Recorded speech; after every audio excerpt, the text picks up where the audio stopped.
You and appreciate everybody joining us today for this very, very special edition of Coffee Connection Live. 2 years ago, we met actually in the living room of my house in Virginia for the first time and talked about research on military spouses. That was the very first Coffee Connection Live. And here we are 2 years later, connecting military spouses around the world. And so we're thrilled to be celebrating that. In February is also the USO's 80th birthday. So we're celebrating that. So many things to celebrate, but we're also very, very excited to be connecting with Rob Beemer. He is the writer, he is the producer and the director of the Mindfulness Movement. So Rob, welcome, welcome. How are you today? Good. Thank you, Nicole. I'm glad to be here. And thank you to all of the military spouses out there for all the work you're doing to help our country.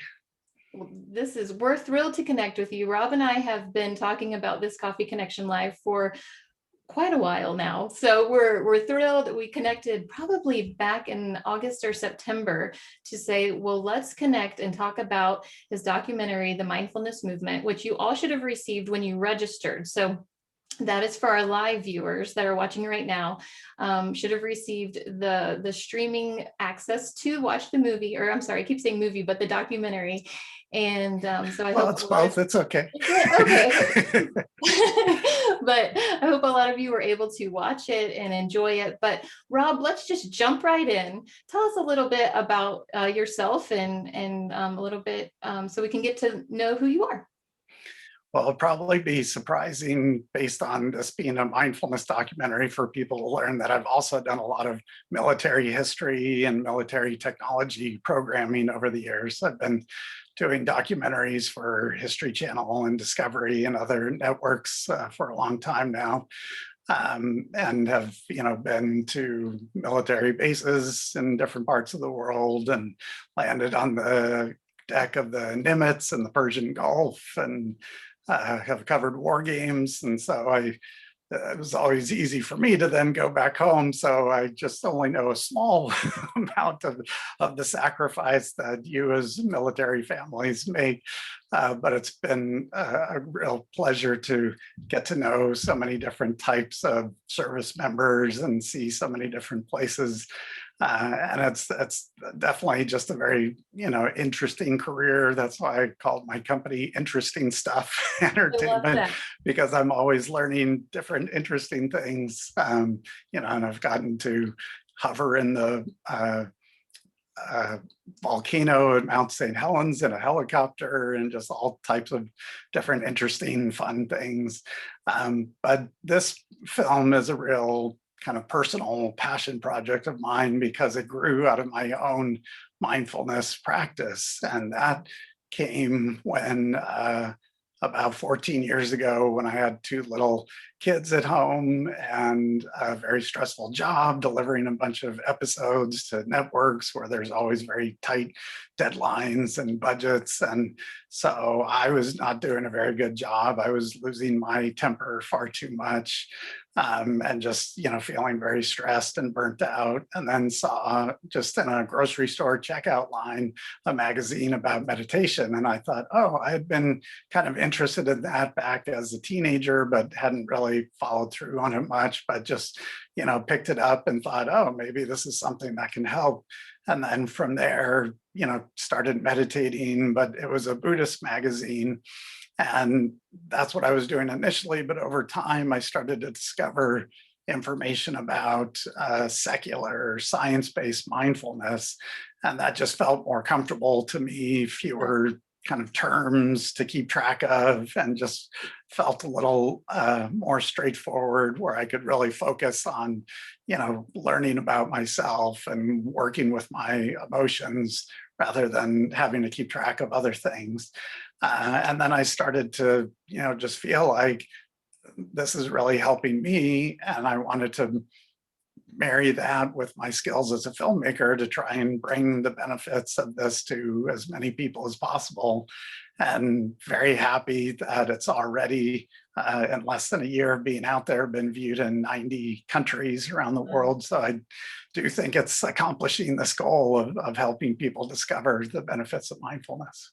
Well, there's a lot I definitely want to jump into because you talked about this being in 90 plus locations around the world. So I noticed at the very beginning of the call, we do ask everybody to share in the chat box where they're joining in from. So this would be a perfect segue for everyone who's joining us right now live to just share in the chat box where you're joining in from.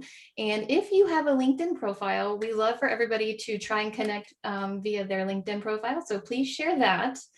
But I think, Rob, that you really struck a nerve with this audience because there have been a lot of military spouses that signed up to be a part of this conversation. So with mindfulness and throughout your journey of mindfulness, how would you define it for us? The word mindfulness. Sure. Yeah, it is a little tricky because there is a specific type of meditation called mindfulness meditation. But there's very many other types of meditation. People kind of describe it as the word meditation being like the word sports. And then within sports, there's obviously many different types of sports. But what we try to explain in the film is making that distinction that beyond that specific type of meditation, usually when people are talking about mindfulness, they're talking about a mindful quality of attention. So that's something where you might meditate at a certain number of minutes each day to kind of build that quality of mindfulness that then you continue throughout the day, so that as you're going about whatever you're doing, and if you're starting to get stressed or distracted, that ability to kind of recenter yourself and to re-engage with that mindful quality of attention, and that idea that it really is like a muscle. The more you practice, the more you build that mental muscle where it gets easier to come back to that mindful quality of attention. So that's what we're really talking about with mindfulness. But yeah, it is tricky because there's a lot of confusion of, well, is mindfulness the same thing as meditation or is it different, and how?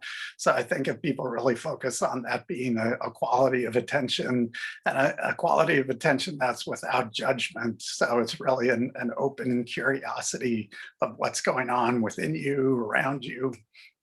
That's really, I think, what mindfulness is. Well, it's so interesting. And the lady that's in the picture behind you, and that's like the main shot for your documentary. I mean, it makes me just want to sit there and just, take a deep breath and come to, a quiet place. So I think that's really hard, for a lot of us to focus and come to a place where we can try to be mindful.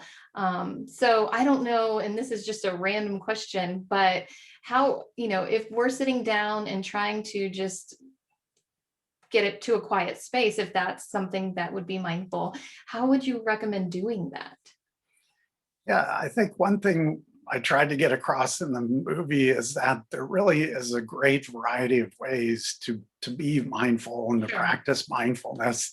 I think a lot of people, when they're first starting out, they have these, preconceived notions of it can only be done sitting cross-legged on the floor, meditating, Right. and there's so much variety there, and so much freedom to figure out what works for you. So I really encourage people to take the time to figure out what works for you. Yeah. Because really it's anything where if you're just, taking a few deep breaths and kind of recentering and saying, okay, what's going on, within me, around me, just bringing that awareness to your present moment. And so that can be done sitting down, Sure. and with your eyes closed and focusing on your breath. That's definitely a great way to do that.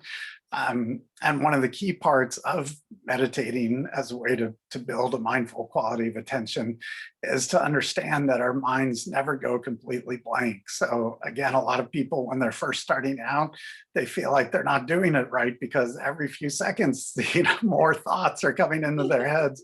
And then they're like, oh, wait, I'm supposed to be focusing. Okay. And go back to focusing. And it's so important that people understand that's completely natural. That's just the way our minds work. Neuroscientists, have shown that's just the way it is. Right. And that repetitive process of figuring out that, oh, my mind has wandered, let me bring my focus back.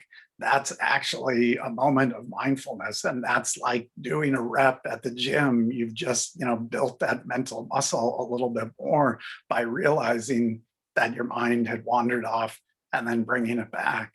And so it's this constant process. And I think once people understand that, they have a lot easier time, not beating themselves up about, oh, I'm doing this wrong. This isn't for me. I guess I'm just not built for this.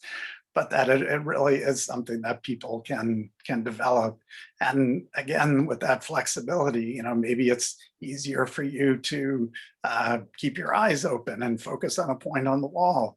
Or maybe it's easier for you to do mindful walking, which we show in the movie, which, looks a little bit zombie-ish, but that idea that you're really taking very slowly, one step at a time to feel, each footstep and feel what's going on in your body and the, sights and sounds and smells around you. So there's really a great variety. And as we showed with the military veterans that we filmed with, some people have experienced trauma and it may not be comfortable for them to close their eyes. And so that's fine to focus on an object or a spot on the wall. There is that great variety. Sometimes, I'll wake up in the middle of the night and, if I know I have a lot going on the next day, it's easy to get frustrated, like, oh, geez, I really need to get to sleep, Yeah. But I've found that if I just say, okay, let's create a win-win opportunity here, I'm just gonna, do some meditating. And if I fall back asleep, great, that's what I wanted. But also if I don't and I meditate for an extra hour today, then great, Right. that's helpful too. So just, finding what works for you. And then because the biggest thing is to just kind of stick with it, because it is like going to the gym or eating a healthy diet, where as time goes on, the more you practice, the better you become at doing it. So important. And you're helping so many of us right now.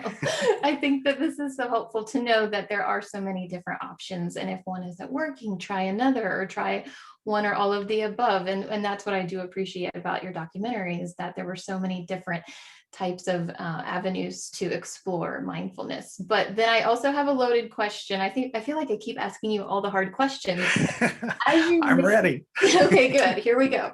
For the documentary, then, what was the one key takeaway that you got out of it after it was all said and done and you wrapped it up into a bow and said, here you go, world. Here's the mindfulness movement.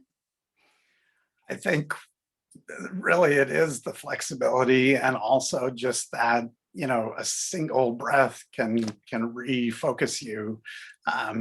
So I think that's really the key, is that you don't necessarily have to know, all the terms or have, different apps or anything like that. It's such a basic process that anyone can do anytime, anywhere. So the key thing is really, if you can, remind yourself, be aware that you're feeling stressed and just take a deep breath and say, okay, let me try to recenter myself, then great. That's anything beyond that is, icing on the cake. But that's, the basic process. So I think, I hope that's what people take away from it.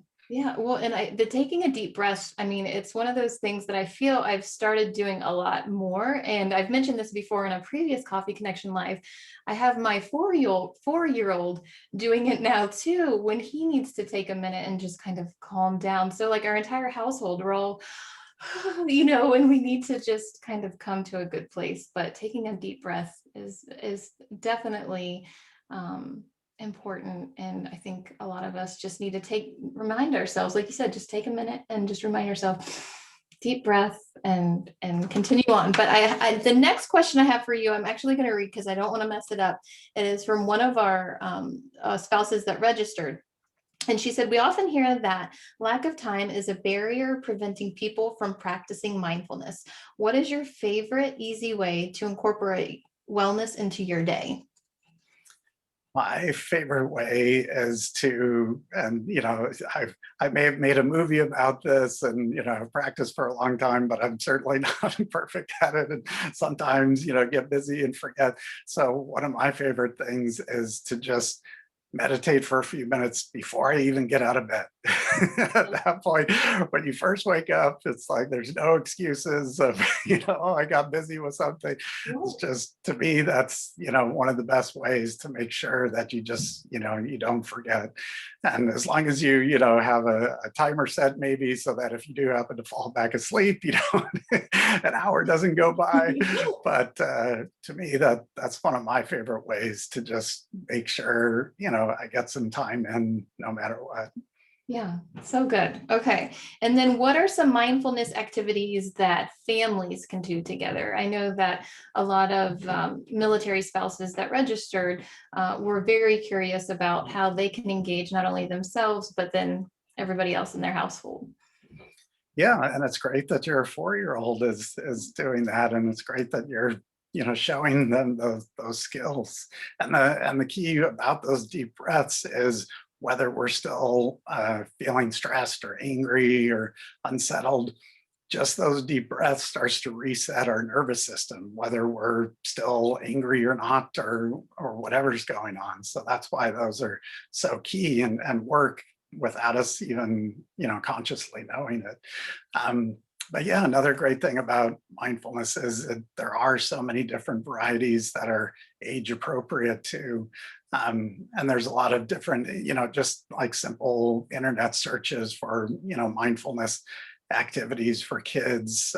People will be able to find a lot of different options that are fun. So one thing, for younger kids is for them to grab a favorite stuffed animal and to just lay down on the floor, put the stuffed animal on their stomach or chest, and then just have them focus on making the stuffed animal slowly go up and down.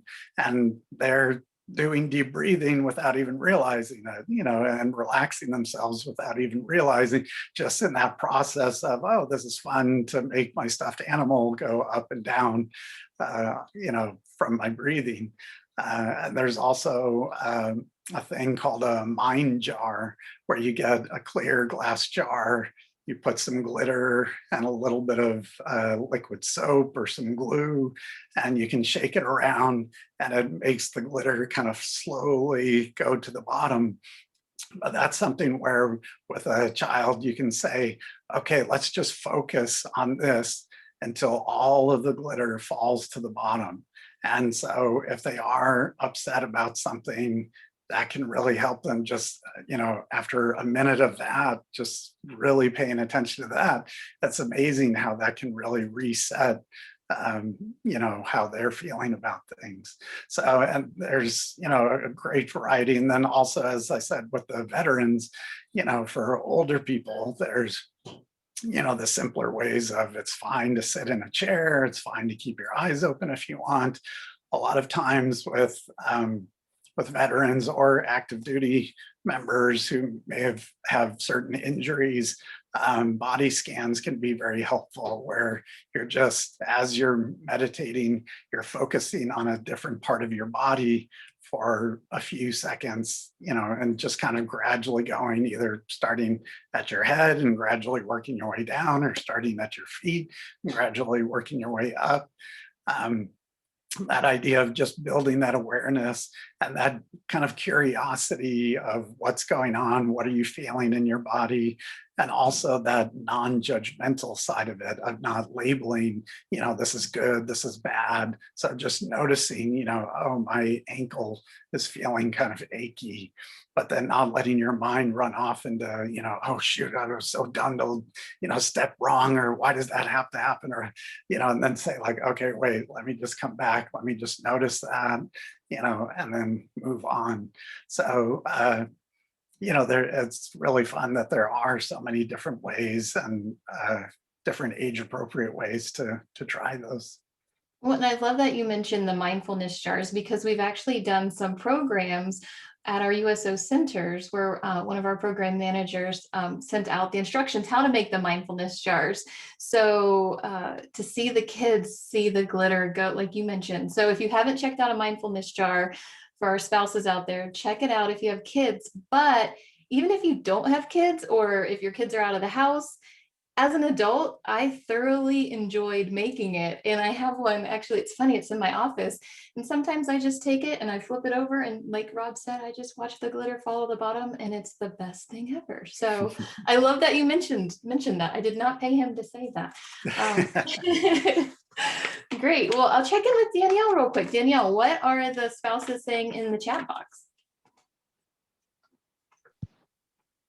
Well, you've got a lot of fans, first of all, and people that are just so into this movement after watching the film and would like to spread it.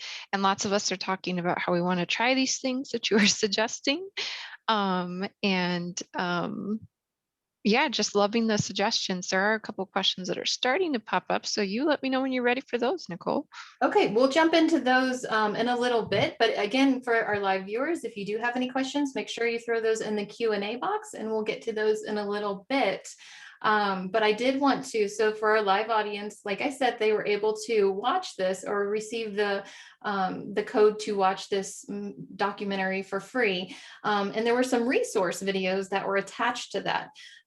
So Rob, Sharon Salzberg, in one of the resource videos, she mentioned that resiliency is a way of letting go and begin again with a full heart. So I loved that, because so many times military spouses and their families are defined as resilient. I mean, I hear it all the time: military kids, military families, resiliency, so can you share your thoughts on how resiliency and mindfulness are connected? Yeah, that's a great aspect to focus on, because a lot of people do kind of envision it as, oh, just a way to relax. And I love the way that George Mumford puts it in the documentary, where he said mindfulness is really about relieving suffering.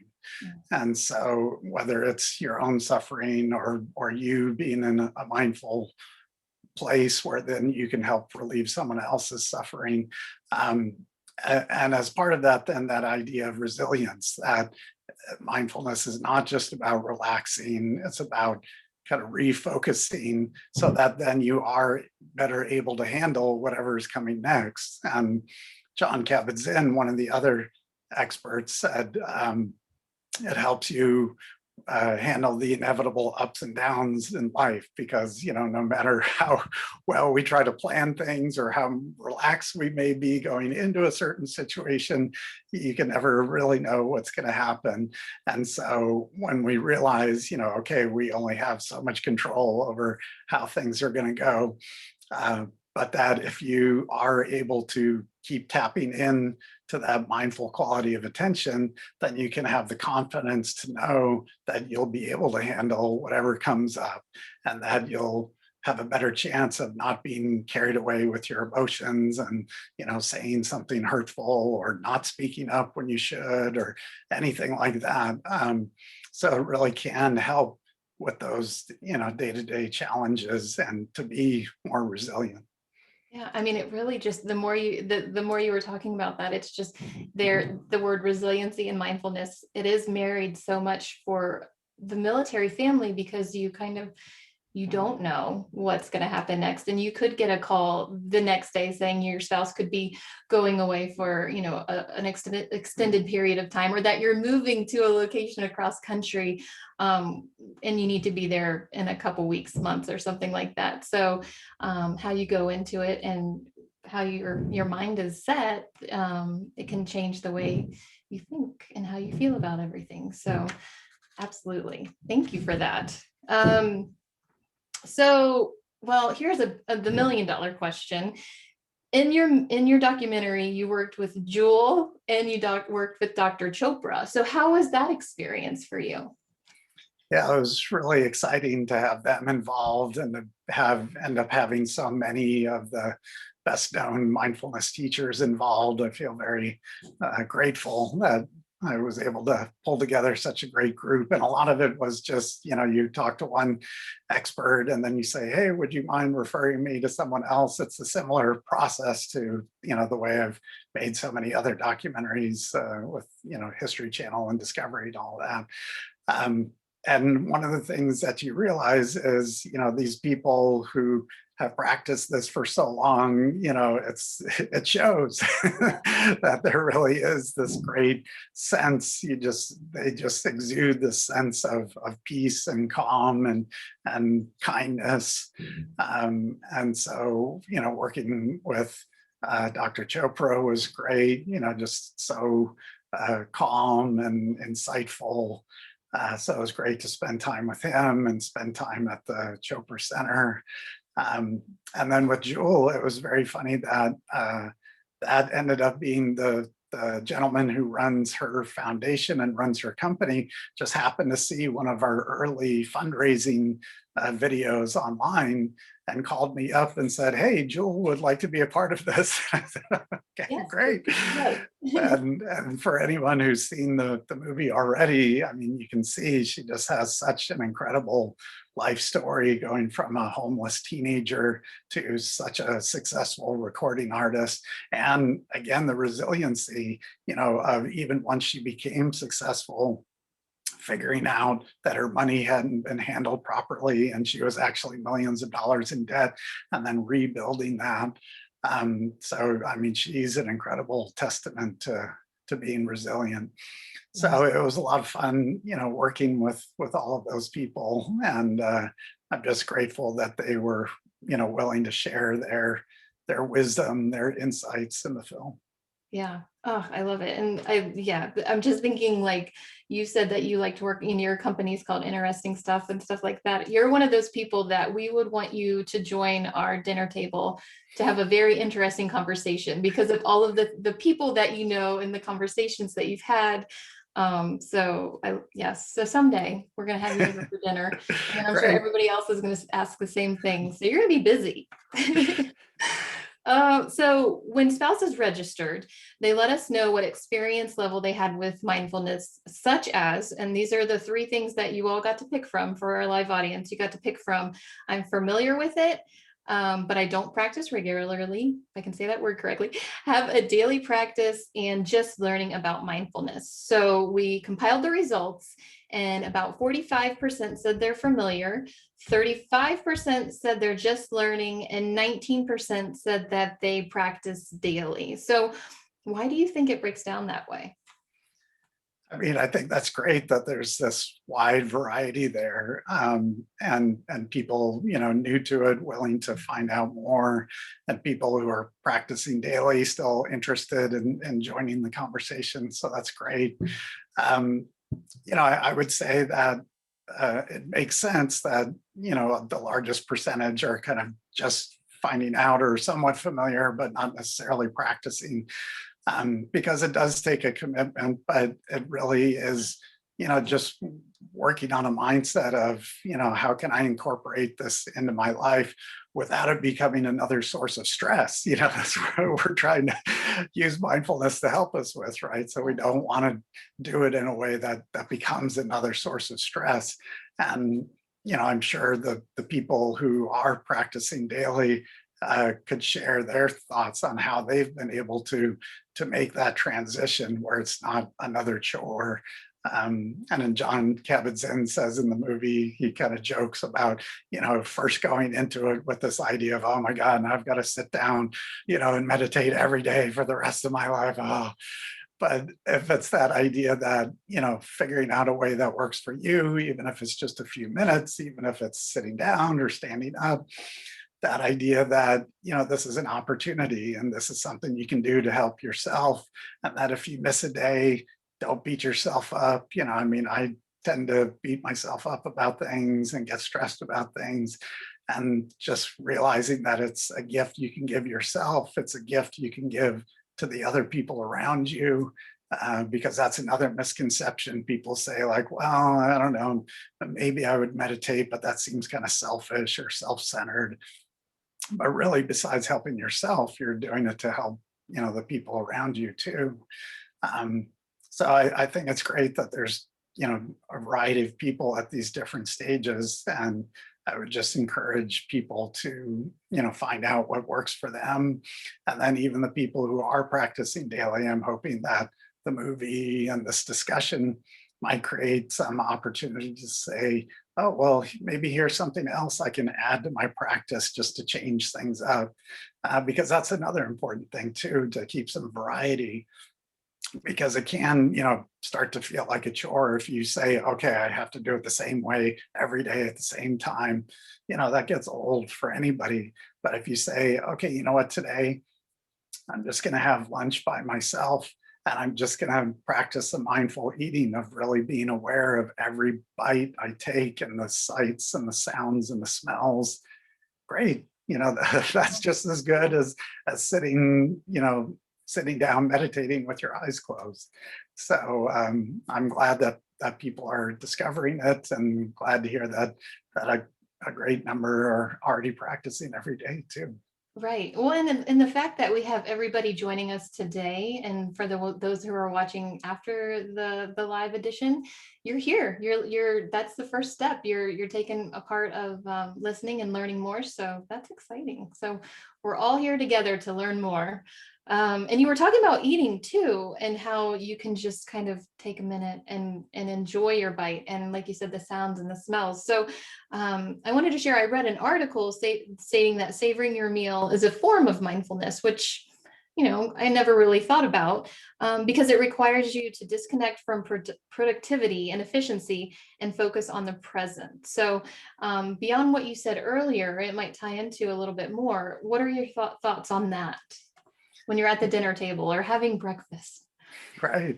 Yeah. I mean, it's easy to say, oh, maybe I'll look at my phone or my computer to see what's going on in the world. But you could also some days say, I just want to, disconnect from all of that, and to say, okay, let me just focus on the experience. And that it really can re-energize you.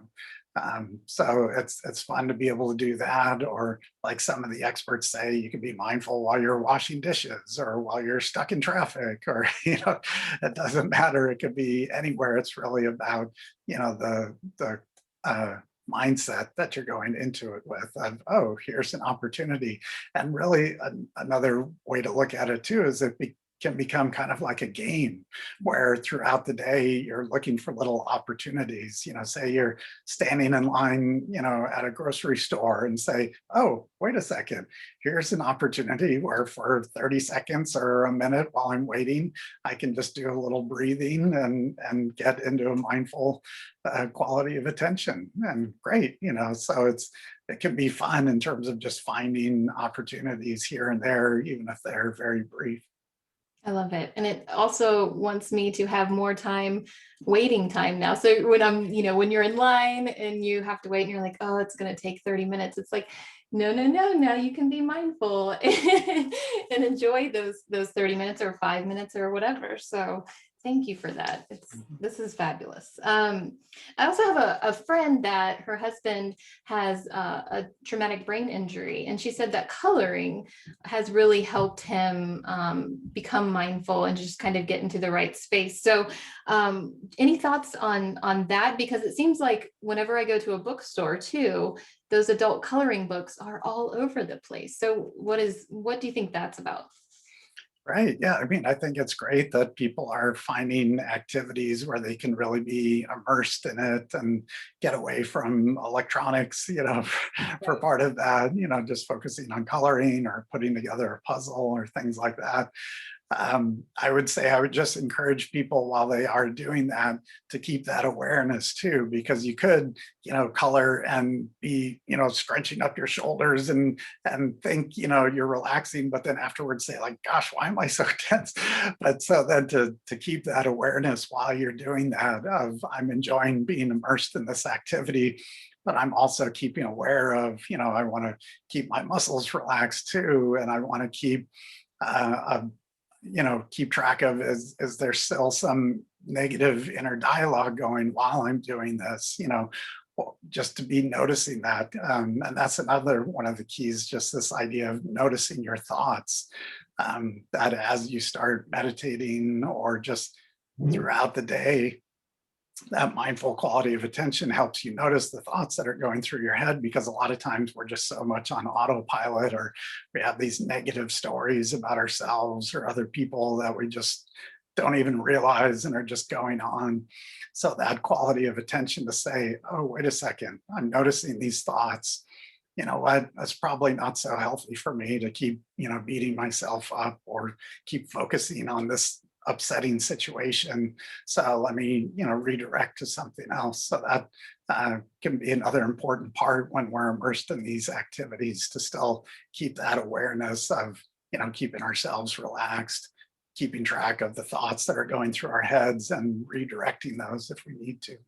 So important. And I love that you mentioned putting together a puzzle, because I remember once upon a time, I thought, oh my gosh, putting together a puzzle could be the most boring thing in the whole wide world. I don't want to put together a puzzle.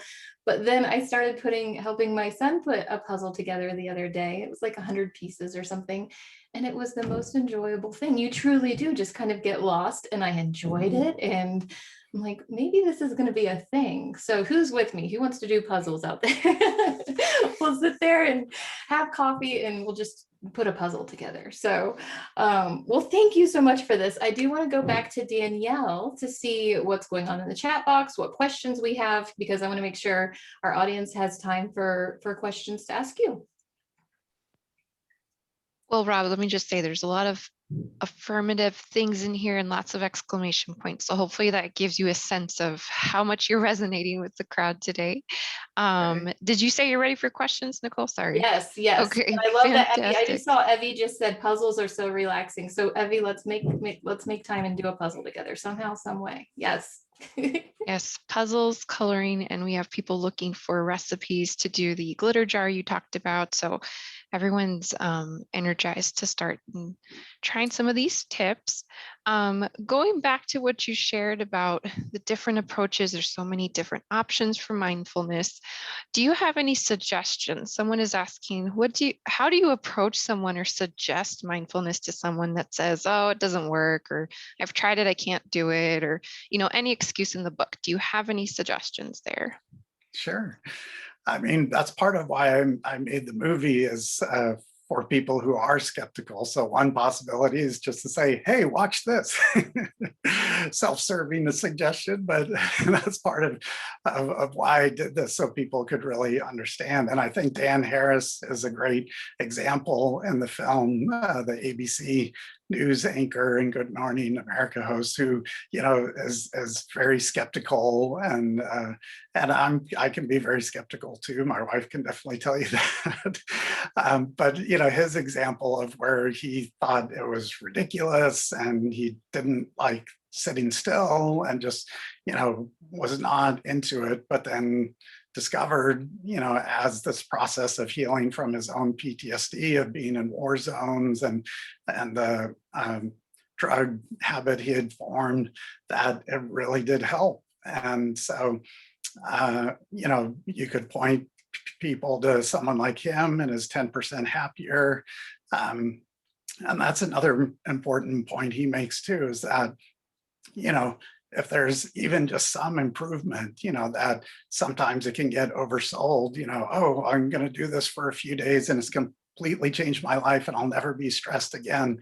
But, that it is a gradual process, and it's not a miracle cure for everything, but it can help you, make your life better. The other thing I would suggest to people who you think may benefit, who are skeptical, is just sharing your experience. So, avoiding, oh, you should do this or that, or, you seem very stressed, but maybe just sharing, oh, here's something I've tried and has helped me. Or here's something that I'm thinking of doing, what do you think? Maybe that's something we could try together, or, just different ways where you're kind of sharing what works for you. And also going back to the kids too. I mean, obviously getting little kids to sit down and focus sometimes is just not going to happen, depending on where they are. And one of the biggest factors that the experts say, is that the more they see you doing it, then the more they'll be curious and start to try it out themselves too. And that can work for grown-ups too. So if there's someone that you think can benefit from this, but they're skeptical, you might even just want to, just do some meditation, and while they're in the house or whatever. But just as they see you doing it, and as they see you sharing some of your experiences of how it's helped you, then that can be a way for them to become curious and try it, even if they're kind of resistant. So good. Love it. Danielle, I'm just going to let you keep going with questions because I know there's more. Yes, there is more. And I love that people are already asking about the upcoming Independent Wellness Summit. So I just found out, I got some insider info. This question is actually also going to be addressed in one of the interviews from the Wellness Summit. So I'm going to throw some info in the chat for you now. And Rob, you're probably like, okay, what is this question? So someone has been learning about mindfulness and forest bathing. So do you think both of these initiatives are similar? So folks, forest bathing is going to be addressed in one of those interviews next week. Yeah, and if I'm understanding it right, I think forest bathing is just a new hip way of saying getting out in nature, right? The healing effects of being out in nature, and I definitely find that too. I live in the Los Angeles area, and I'm lucky to have some hiking places nearby. And I find that very rejuvenating for me. And so again, it's that same idea too of while you're doing the activity, that's an opportunity to focus on that mindful quality of attention mindset, because you could go hiking in a beautiful spot, but be totally preoccupied with stressful things or, rehashing something that was upsetting to you and not get much out of it. But if you can go out in nature and really use that as an opportunity to explore, what's around you and the new sights and sounds and smells that you might not see day to day in your other settings, then it can be a great way to kind of refocus and rejuvenate. Forest bathing. That's a new term for me. And I am definitely going to use that in a sentence soon. Thank you for that question. Yeah. Thank you. And we have a lot of people saying the same. They're going to go out and enjoy nature. Last one I got for you, Rob. Do you think there is a relationship between mindfulness and gratitude?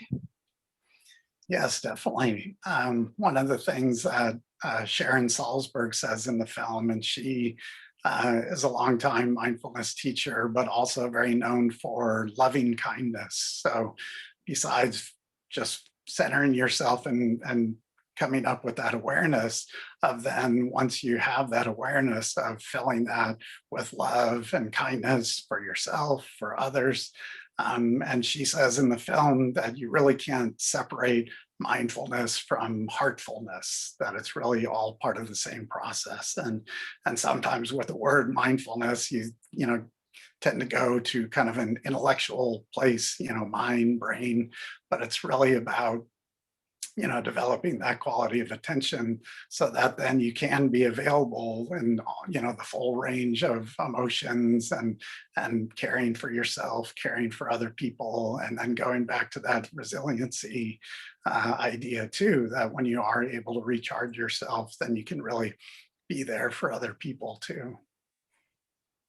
So good. And I know that so many people appreciate your words today, Rob. So thank you so much for that. And we'll see if there's any other questions coming through, but we did want to make sure that everybody was aware of where they can find more of what Rob is up to. So the mindfulnessmovement.com is the website where the movie is. And if you are interested in getting a t-shirt or a DVD or a poster or something like that, it's the mindfulnessmovement.com/store.